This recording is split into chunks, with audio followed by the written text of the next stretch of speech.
ఏంటక్క ఇంత వేడిలో కూర్చున్నావు? ఉబ్బరిస్తలేదా? మంచిగా కూలర్ వేసుకొని కూర్చుంటివి.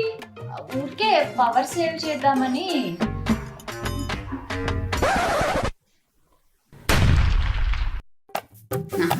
దొంగ మొహంది వాటర్ పట్టడం బద్ధకం వేసి కరెంట్ బిల్ అని కహాని అని చెప్తుంది. నేను ఎందుకు పడతా? ఉండు దీని పని చెప్తా. ఉబ్బరించట్లేదా అక్క? ఐఎమ్ ఫైన్ డార్లింగ్, బానే ఉంది.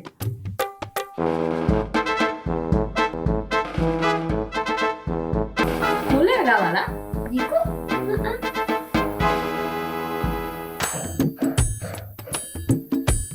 కూలర్ కావాలా? నాకొద్దు.